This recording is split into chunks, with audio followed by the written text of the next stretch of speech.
বন্ধুরা, ডক্টর ইউনূস আন্তর্জাতিকভাবে ফেঁসে গেছেন। এইদিকে বাংলাদেশ ধ্বংসের পথে, অপরদিকে শেখ হাসিনা এবং তারেক রহমান জরুরি বার্তা দিলেন, কঠিন অ্যাকশন নিয়েছেন সেনাপ্রধান। বিস্তারিত জানতে ভিডিওগুলো সম্পূর্ণ দেখতে থাকুন। বাংলাদেশের প্রতিবেশী দেশ ভারত ও পাকিস্তানের চলমান উত্তেজনার মাঝেই নিজেদের যুদ্ধ প্রস্তুতি নিয়ে মন্তব্য করেছেন প্রধান উপদেষ্টা ডক্টর মোহাম্মদ ইউনূস। তাহলে বাংলাদেশও কি ভবিষ্যৎ যুদ্ধ নিয়ে ভাবছে? মিয়ানমার সীমান্তে মানবিক করিডোরের সিদ্ধান্ত নেবে নির্বাচিত সংসদ।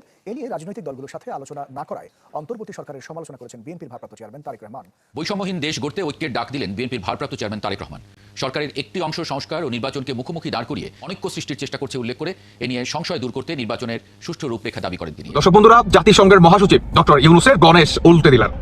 জাতিসংঘের মহাসচিব তিনি আমাদের বাংলাদেশে কেন আসলো, তিনি বা কেনই বা আপনার রমজান মাসে রোজা রাখছে? তিনি প্রধান উপদেষ্টা ডক্টর মোহাম্মদ ইউনূসের এক বক্তব্যকে কেন্দ্র করে ভারতের বিভিন্ন গণমাধ্যম কিছু হেডিং তৈরি করছে যে বায়ু সেনাদের নির্দেশ থাকার প্রস্তুতি ডক্টর ইউনূসের। ডক্টর ইউনূস সাহেব বাবাজি বলতেছে বারবার যে আমি সংস্থা করব দেশ। উনি সংস্থা কি করব দেশ? যারা দেশকে ধ্বংস করার পরিকল্পনা করতেছে এদের দ্বারা নির্বাচন দিয়ে কোনো লাভ হবে না। বিএনপির ভারপ্রাপ্ত চেয়ারম্যান তারেক রহমান বলে দিলেন করিডোর দেয়া যাবে না। এখন সরকার কি করবে? এখন সরকার কোন পথে হাঁটবে? আসসালামু আলাইকুম সম্মানিত দর্শক, বর্তমান দেশের পরিস্থিতি নিয়ে আজকের এই ভিডিওটি অত্যন্ত গুরুত্বপূর্ণ। প্রিয় দর্শক, ডক্টর মোহাম্মদ ইউনূসকে আন্তর্জাতিকভাবে ফাঁসিয়ে দিয়েছেন জাতিসংঘের মহাসচিব। প্রিয় দর্শক শ্রোতা, মায়ানমারের সঙ্গে বাংলাদেশের যে একটা করিডোরের চুক্তি হয়েছে, এই চুক্তিকে কেন্দ্র করে এবার বিএনপির ভারপ্রাপ্ত চেয়ারম্যান জনাব তারেক রহমান কঠিনভাবে ক্ষিপ্ত হয়েছেন ডক্টর ইউনূসের উপর। তিনি স্পষ্টভাবে বার্তা দিয়েছেন, কোনো অন্তর্বর্তীকালীন সরকারের এই সিদ্ধান্ত নেওয়া কোনো মতই বৈধ না যে এই চুক্তির ব্যাপারে একমাত্র নির্বাচিত সরকারই এই চুক্তির ব্যাপারে সিদ্ধান্ত নিতে পারবে। সম্মানিত দর্শক শ্রোতা, এদিকে আবার ভারত পাকিস্তান যুদ্ধকে কেন্দ্র করে ডক্টর মোহাম্মদ ইউনূস বাংলাদেশ সেনাবাহিনী, বিমান বাহিনী, নৌবাহিনীকে যুদ্ধের জন্য প্রস্তুতি থাকার আহ্বান জানিয়েছেন। প্রিয় দর্শক শ্রোতা, সমস্ত কিছু মিলে কিন্তু সেনাপ্রধান এই বিষয়গুলো পর্যবেক্ষণ করতেছেন। আসলে আমাদের দেশের অন্তরালে এগুলো কি হচ্ছে, আজকের এই ভিডিওটি আপনারা সম্পূর্ণ দেখলে বিস্তারিত বুঝতে পারবেন।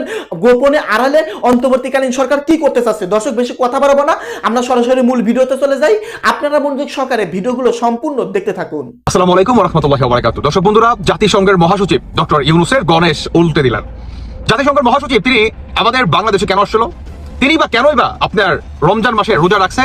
তিনি একজন মুসলমান ধর্মীর না হয়েও, কিংবা তিনি আপনার রোহিঙ্গা ক্যাম্পে গিয়ে ইফতার পার্টি পর্যন্ত করে, এটা আমাদের বাংলাদেশে গণমাধ্যমগুলা ব্যাপকভাবে প্রচারণা করে।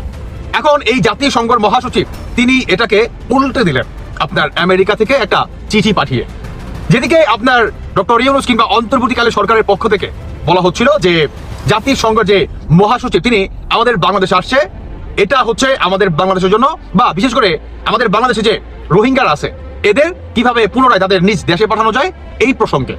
কিন্তু ভাই, সমস্ত হিসেব নিকেশ উল্টে দিল জাতিসংঘের এই মহাসচিব। তিনি আপনার গতকালকে অন্তর্বর্তীকালীন সরকারের উদ্দেশ্যে আমাদের বাংলাদেশের পররাষ্ট্র মন্ত্রণালয় একটা চিঠি পাঠায়। সেটি হচ্ছে ভাই, নতুন করে বাংলাদেশে যে 1,13,000, যেটা নাকি বাংলাদেশের সরকারের আপনার লিজ অনুযায়ী আপনার বেসরকারিভাবে আরো অনেক অধিক, এই যে 1,13,000 রোহিঙ্গা আমাদের বাংলাদেশে প্রবেশ করছে, এটাকে নিয়েই জাতিসংঘের মহাসচিব তিনি বললেন যে আপনারা এটাকে বা এত মানুষকে পুনরায় বাংলাদেশে আশ্রয় দেন। এখন আমাদের বাংলাদেশে কিভাবে চারদিক দিয়ে ঘিরে ফেলতেছে ইসরায়েল আর হচ্ছে জাতিসংঘ বা আমেরিকা, বা কিভাবে তাদের নির্ধারিত একটা গোষ্ঠী আমাদের বাংলাদেশে প্রতিষ্ঠিত করার চেষ্টা চালাচ্ছে, এই বিষয়ে সম্পূর্ণ ভয়ঙ্কর একটি তথ্য আপনারা জানতে পারবেন এই ভিডিওতে। দর্শক বন্ধুরা, আপনারা বা আমাদের বাংলাদেশের বুদ্ধিজীবীরা তারা অনেকেই বর্তমান বলা বলি করতেছে যে আপনার কি বলে, ইসরায়েলের যে নির্ধারিত একটা গোষ্ঠী, বা ইসরায়েল হচ্ছে ছোট্ট একটা দেশ, ইহুদি রাষ্ট্র, তো এই ইসরায়েল বর্তমান চাচ্ছে বাংলাদেশের কিংবা এশিয়া কান্ট্রির ভিতরে আনাচে কানাচে তাদের যত সমর্থক আছে বা ধর্মের মানুষ আছে সবাইকে একত্র করে নির্ধারিত একটা দেশের ভিতরে প্রতিষ্ঠিত করা। আর এই দেশটাই তারা বর্তমান বেছে নেয় আমাদের বাংলাদেশকে। যেদিকে উল্টো দিকে আপনার ইন্ডিয়া তো আগে থেকেই হিন্দু রাষ্ট্র, তাই না? আর পাকিস্তানে আপনার কি বলে, ভারত অলরেডি চাপে রাখছে, বা পাকিস্তান ভারতকে চাপে রাখছে, দুই দেশের আপনার গন্ডগোল। আমাদের বাংলাদেশ হচ্ছে শান্ত একটা দেশ, বর্তমান কোনো দেশের সাথে আমাদের যুদ্ধ বা কোনো কথা কাটাকাটি নেই। এখন এই দেশটার ভিতরেই আপনার ইসরায়েল বংশরা তারা প্রতিষ্ঠিত করতে যাচ্ছে তাদের নির্ধারিত একটা গোষ্ঠী। গতকালকে ভিডিওতে আমি বলছিলাম যে আপনার চট্টগ্রামে, তারপর সেন্টমার্টিনে, এদিকে আপনার রোহিঙ্গাদের একটা বড় গোষ্ঠী যাবে। ঠিক তাই হলো। যাদের বাড়ি কক্সবাজার, আপনারা একটু জানিয়ে যাবেন, বর্তমান কক্সবাজারে স্কুল, কলেজ, মাদ্রাসায়, বিভিন্ন বড় বড় প্রতিষ্ঠানে এই আপনার রোহিঙ্গারা বর্তমান দখল করে বসে রয়েছে। বিভিন্ন জায়গায় তারা ক্যাম্প গাইডা বসে রয়েছে। এখন কথা হচ্ছে ভাই, 2017 সালে যখন নাকি বাংলাদেশে এই রোহিঙ্গাদের আগমন ঘটে, তখন আপনার কি বলে ক্ষমতাকালীন আওয়ামী লীগ কিংবা শেখ হাসিনা তিনি বলছিল যে এদেরকে আশ্রয় দিব, আমরা এদের আশ্রয় ব্যবস্থা করছি। আমরা যতক্ষণ পর্যন্ত আমরা তাদেরকে ফেরত দিয়ে যাবে, নিশ্চয়ই আমরা তাদের পাশে থাকবো, তাদেরকে সাহায্য করবো কিছু সময়ের জন্য। তারা তো মানুষ, কিন্তু একটা সময় জাতিসংঘ কিংবা আমেরিকার সাথে আমরা কথা বলে কিভাবে তাদের নিজ দেশে ফেরানো যায় এই প্রসঙ্গে আমরা কি আইডিয়া নিব বা দরখাস্ত করব। তখন আমরা অনেকেই বলছিলাম যে শেখ হাসিনা দেশটাকে হুমকির মুখে ফেলাচ্ছে, দেশটাকে শেষ করে দিবে, একটু একটু করে রোহিঙ্গাদের আগমন ঘটবে, আমাদের বাংলাদেশের রোহিঙ্গা দিয়ে ভরে যাবে, একটা সময় রোহিঙ্গারা যুদ্ধ করবে আমাদের বাংলাদেশের এগেনস্টে। আমরা কিন্তু এই ধরনের কথা বলছি, ইভেন কি আমরা এই কথা পর্যন্ত বলছি যে শেখ হাসিনা হয়তোবা এই যে মানুষদের মানে আশ্রয় দিচ্ছে শান্তিতে একটা নোবেল পাওয়ার জন্য। আমরা কিন্তু এটাও বলা বলি করছি যে শেখ হাসিনা অনলি নোবেল পাওয়ার জন্য তিনি আশ্রয় দিচ্ছে, কিন্তু সমস্ত আমাদের চিন্তাধারা ভুল প্রমাণিত করে। এখন ভাই দ্বিতীয় কথা, যে এই যে মনে করেন 1,13,000 সরকারের লিজ অনুযায়ী, যেটা নাকি বেসরকারি ভাবে আরো অনেক অধিক, প্রায় 1.5 লক্ষর কাছাকাছি। এখন এই যে 1.5 লক্ষর কাছাকাছি যে রোহিঙ্গারা বর্তমান চট্টগ্রামে দখল করে আছে, কক্সবাজারে দখল করে আছে, সেন্ট মার্টিনে দখল করে বসে রয়েছে, এই যে 1.5 লক্ষ প্রায় আপনার রোহিঙ্গা বর্তমান ডক্টর ইউনূস আশ্রয় দিল আমেরিকার কথার অনুযায়ী কিংবা আমেরিকার চিঠির অনুযায়ী, তাহলে কি ডক্টর ইউনূস আরো একটি নোবেল পাওয়ার চেষ্টা চালাচ্ছে? এই বিষয়ে আসলে কে কি ভাবছেন অবশ্যই জানিয়ে যাবেন। উল্টো দিকে আপনার জাতিসংঘের এই মহাসচিবের কাছে অন্তর্বর্তীকালের সরকার যখন নাকি বক্তব্য রাখে, তখন অন্তর্বর্তীকালের পেজ সচিব শফিকুল আলম তিনি আরো একটি তথ্য তুলে ধরেন যে আমাদের বাংলাদেশে যত রোহিঙ্গা আছে, যেখানে আওয়ামী লীগ সরকার টোটালি আপনার ব্যর্থ হয়েছে এদেরকে নিজ দেশে পাঠানোর ক্ষেত্রে, অন্যদিকে আপনার এই অন্তর্বর্তীকালে সরকার ভিন্ন চিত্র। আমরা অতি দ্রুত ঈদের পরেই 1,80,000 রোহিঙ্গাকে বাংলাদেশ থেকে তাদের নিজ দেশে পাঠিয়ে দিব। এবং সবচেয়ে মজার বিষয় হচ্ছে ভাই, গত এক সপ্তাহে সেই মহাসচিব কিংবা পররাষ্ট্র মন্ত্রণালয় থেকে জানানো হয়েছে যে আমরা তাদেরকে পাঠাতে চাই, আমেরিকা জাতিসংঘের সাথে আমাদের কথা হয় বা তারাও আমাদের সাথে সহমত পোষণ করে, কিন্তু এটার রাস্তার মূল কাটা কিংবা আমাদের গলার কাটা হয়ে দাঁড়াইছে আপনার আরাকান আর্মি। এবং এই আরাকান আর্মিকে শিক্ষা করার জন্য বাংলাদেশের করিডোর দেওয়া হচ্ছে জাতিসংঘকে। এই করিডোর দিয়ে আপনার বোমা, ভারত, যুদ্ধক্ষেত্রে যত আসবাবপত্র আছে সমস্ত কিছু যাবে। আমাদের বাংলাদেশটা দ্বিতীয় আরেকটা যুদ্ধের কান্তিতে পরিণত হতে যাচ্ছে, যেখানে বর্তমান অলরেডি ইন্ডিয়া, পাকিস্তান আগে থেকে জড়িত, কাশ্মীরকে কেন্দ্র করে, উল্টো দিকে এখন এই রোহিঙ্গাকে কেন্দ্র করে আমাদের বাংলাদেশে আরো একটি যুদ্ধর দেশ তৈরি হতে যাচ্ছে। ডক্টর ইউনূস তিনি একটা নিজ স্বার্থে নোবেল পাওয়ার উদ্দেশ্যে কি এই ধরনের প্রভাকাণ্ড চালাচ্ছে? দর্শক বন্ধুরা, আপনারা অবশ্যই জেনে যাবেন, একটা দেশের একজন ব্যক্তির নোবেলের থেকে কি আরো 18 কোটি মানুষের জানের নিরাপত্তা বেশি নয়, নাকি 18 কোটি মানুষের জীবনের নিরাপত্তা থেকেও বেশি এই নোবেল? আপনারা অবশ্যই জানিয়ে যাবেন। যেখানে বর্তমান বুদ্ধিজীবীরা বলতেছে যে প্রতিনিয়ত ইসরায়েল কিংবা জাতিসংঘের একটা বড় একটা পরিকল্পনা আমাদের বাংলাদেশে চালাবে, যেখানে ইসরায়েল আরো নতুন ভাবে তারা বহির্বিশ্বে শক্তিশালী করার জন্য বর্তমান বাংলাদেশকেই বেছে নিছে। এবং বাংলাদেশে যে পাহাড়ি অঞ্চলে, যেদিকে চট্টগ্রাম, তারপর খুলনা, কক্সবাজার, সেন্ট মার্টিন, বান্দরবন, এদিকে যে সমস্ত বিধর্মীরা আছে তারাই হচ্ছে বর্তমান ইসরায়েল বংশ, এবং তাদের বংশ বৃদ্ধি করার জন্যই বর্তমান রোহিঙ্গারা তারা কক্সবাজারের দিকে আগাচ্ছে, একে একে ক্যাম্পিং করে থাকা শুরু করছে। স্কুল, কলেজ, মাদ্রাসা, বিভিন্ন প্রতিষ্ঠানে তারা বর্তমান ক্যাম্পিং করে আশ্রয় নিছে। তাহলে কি ইসরায়েল একটু একটু করে আমাদের বাংলাদেশকে দখল নিচ্ছে? কে দিবে এই উত্তর? কার কাছেই বা আছে এই দিক নির্দেশনা? দর্শক বন্ধুরা, আপনারা অবশ্যই এটা জানিয়ে যাবেন, একটা নোবেলের থেকে কি 18 কোটি মানুষের জীবনের নিরাপত্তা বেশি নয়, নাকি 18 কোটি মানুষের থেকেও বেশি নিরাপত্তা একটা নোবেল পাওয়া? আপনারা অবশ্যই জানেন। ভারত পাকিস্তান যুদ্ধের দামামা বেজে উঠেছে। দুই দেশের সেনাবাহিনী একে অপরকে হালকা হালকা গোলাগুলি করছেন। আবার আমরা দেখছি বিভিন্ন ধরনের খবর যে পাকিস্তান ভারতে ঢুকেছে, ভারতে তারা ওইদিকে গিয়েছে। এই যখন পরিস্থিতি, 3 দিক থেকে ভারত ঘেরা বাংলাদেশের অবস্থানটা, এই যুদ্ধ যদি শুরু হয় তাহলে আমাদের প্রস্তুতিটা কি থাকা উচিত বা বাংলাদেশের কি করণীয়? দর্শক, এই মুহূর্তে গতকালকে প্রধান উপদেষ্টা ডক্টর মোহাম্মদ ইউনূসের এক বক্তব্যকে কেন্দ্র করে ভারতের বিভিন্ন গণমাধ্যম কিছু হেডিং তৈরি করছে যে বায়ু সেনাদের নির্দেশ থাকার প্রস্তুতি ডক্টর ইউনূসের, বাংলাদেশ কি পাকিস্তানের পক্ষ হয়ে যুদ্ধ করবে? এগুলো ভারতীয় পত্রিকার ক্যাপশন। কিন্তু আসলে ডক্টর ইউনূস কি বলেছেন, এবার আসুন আমরা সেইটার দিকে ফোকাস করি।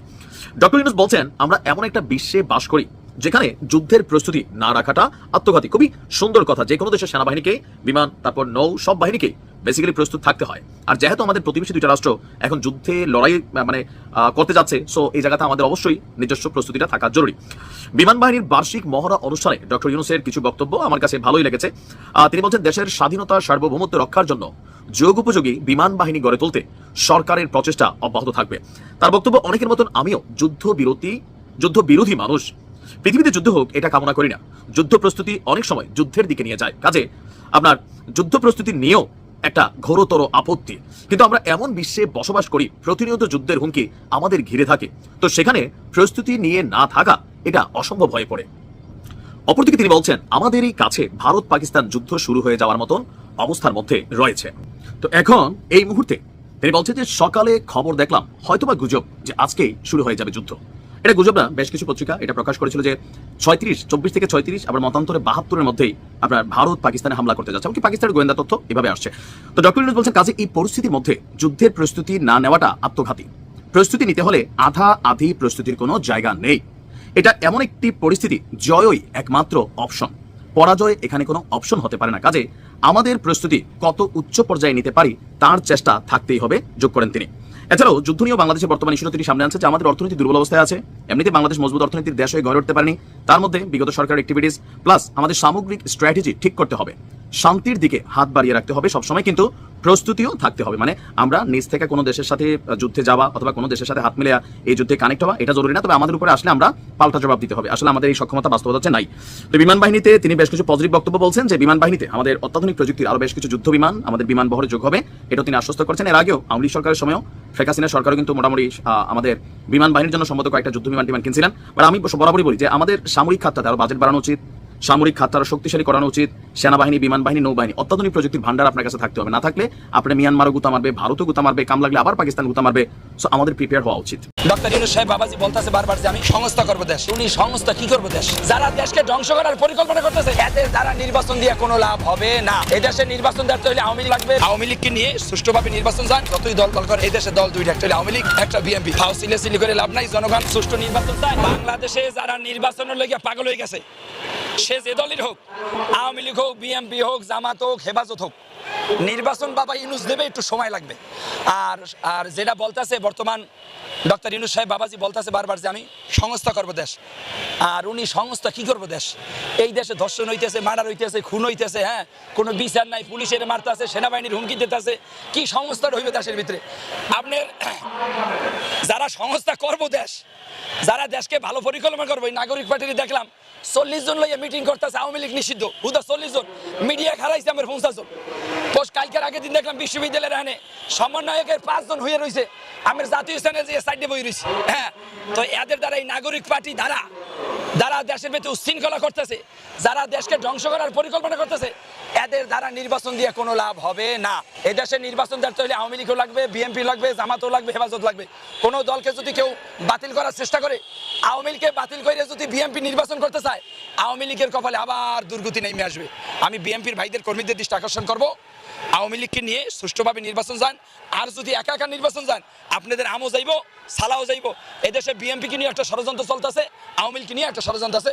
সমস্ত দলকে নিয়ে নির্বাচন দিলে জনগণ যারা সঠিক ভয়ে ভোটের মাধ্যমে ফয়সালা করবে, সেই বিজয় হবে। সেটা আওয়ামী লীগ হইতে বিএনপি হইতে পারে। হ্যাঁ, বাংলাদেশে ভাই যতই দল করেন, এই দেশে দল দুইটা, একটা হলে আওয়ামী লীগ, একটা বিএনপি। ফাও সিলে করে লাভ নাই, জনগণ সুষ্ঠু নির্বাচন চায়। সুষ্ঠু একটা ভোট দিতে জানি সবাই পারে, কোনো 2 নম্বরই জানি নির্বাচন না হয়, কোনো জানি জালিয়াতি নির্বাচনের ভিতরে না হয়। সারা বাংলাদেশের টেকনাফতে তেতুলিয়ার মানুষ, ছোট থেকে বড় লোক, সচিবালয়, মন্ত্রণালয়, সমস্ত প্রশাসন চায় সুষ্ঠু একটা নির্বাচনের মাধ্যমে একটা সরকার গঠন হোক। আওয়ামী লীগও থাকা লাগবে, বিএনপিও থাকা লাগবে, জামাতও থাকবে, হেফাজত থাকবে, জাতীয় পার্টি থাকবে। কোনো দলকে বাদ দিয়ে নির্বাচন করা সম্ভব। বাংলাদেশের মধ্য দিয়ে মায়ানমারে যুক্তরাষ্ট্রকে মূলত জাতিসংঘের নামে যুক্তরাষ্ট্রকে করিডোর দেয়া নিয়ে নানা রকমের আলোচনা চলছে। প্রায় সব রাজনৈতিক দল এর বিপক্ষে অবস্থান করছে। শুধুমাত্র এনসিপি থেকে এখন পর্যন্ত কোনো কথা শোনা যায়নি। এরই মাঝে অপেক্ষা ছিল আজকে 1 মে বিএনপির সমাবেশ তাদের পল্টনে। সেই সমাবেশ থেকে কি বার্তা আসে, বিএনপি আনুষ্ঠানিকভাবে কি বার্তা দেয়। অন্যান্য সমস্ত রাজনৈতিক দল করিডোরের বিপক্ষে অবস্থান করছে। এবার বিএনপির থেকে বার্তা স্পষ্ট করা হলো। স্বয়ং বিএনপির ভারপ্রাপ্ত চেয়ারম্যান তারেক রহমান বলে দিলেন করিডোর দেয়া যাবে না। এখন সরকার কি করবে, এখন সরকার কোন পথে হাঁটবে? বিএনপির নেতারা যেমন বলছেন, আওয়ামী লীগের তরফ থেকেও তেমন বলা হচ্ছে, অন্যান্য প্রায় সমস্ত রাজনৈতিক দল থেকেই বলা হয়েছে করিডোর দেয়া যাবে না। করিডোর দেওয়ার চিন্তা কেন করা হচ্ছে? বুদ্ধিজীবীরা করিডোরের বিপক্ষে অবস্থান করছে এবং সরকারের দায়িত্বশীলদের বিভিন্ন রকমের কথা, যেমন প্রেস সচিব বলছেন করিডোর নিয়ে কারো সঙ্গে কোনো আলোচনা হয়নি। পররাষ্ট্র উপদেষ্টা বলছেন করিডোর দেওয়া বিষয়ে নীতিগত সিদ্ধান্ত নেওয়া হয়েছে। নিরাপত্তা উপদেষ্টা বলছেন করিডোর দেওয়ার সিদ্ধান্ত নেওয়া হয়েছে, আমরা একমত হয়েছি। প্রেস সচিব উল্টা কথা বলছেন, এরকম সরকারের মধ্যে নানা রকমের কথাও নতুন চিন্তার খোরাক তৈরি করছে। কি হচ্ছে করিডোর নিয়ে, বিএনপি থেকে কি স্পষ্ট বার্তা দেয়া হলো, সেই আলোচনাটা করব। এই ভিডিওতে থাকবেন পলিটিক্স টিভির নিয়মিত। সম্মানিত দর্শক, আশা করতেছি ভিডিওগুলো আপনারা সম্পূর্ণ মনোযোগ সহকারে শুনেছেন এবং দেখেছেন। বর্তমান দেশের পরিস্থিতি, বর্তমান দেশের রাজনৈতিক অবস্থা নিয়ে অত্যন্ত গুরুত্বপূর্ণ আলোচনা। দর্শক শ্রোতা, জাতিসংঘের মহাসচিব রমজান মাসে যে বাংলাদেশের সফর করেছে, সেই সফরকে কেন্দ্র করে কিন্তু ডক্টর মোহাম্মদ ইউনূসকে ফাঁসিয়ে দিয়েছেন, এমন একটি প্রতিবেদনে আমরা শুনতে পারলাম। প্রিয় দর্শক শ্রোতা, এইদিকে আবার বাংলাদেশের নৌবাহিনী, সেনাবাহিনী, বিমান বাহিনী, আইনশৃঙ্খলা বাহিনীকে যুদ্ধের জন্য প্রস্তুতি থাকার আহ্বান জানিয়েছেন, যেখানে ভারত পাকিস্তান যুদ্ধ উত্তেজনা শুরু। সম্মানিত দর্শক শ্রোতা, সমস্ত কিছু মিলিয়ে তাহলে কি শেখ হাসিনার কথাই সত্যি হতে যাচ্ছে? শেখ হাসিনা কিন্তু বলেছিল অন্তর্বর্তীকালীন সরকারের ডক্টর ইউনূস বাংলাদেশকে খুবই বিপদের মধ্যে ফেলবে। তাহলে কি তার কথাই সত্যি হবে? দর্শক, এই দেশের একজন সাধারণ নাগরিক হিসেবে আপনারা কি বলতে চান? আপনাদের মূল্যবান মন্তব্য ভিডিওর কমেন্টে অবশ্যই লিখে চটপট জানিয়ে দিবেন। ভিডিওটি এখানে শেষ করছি। সকলে ভালো থাকবেন, ধন্যবাদ।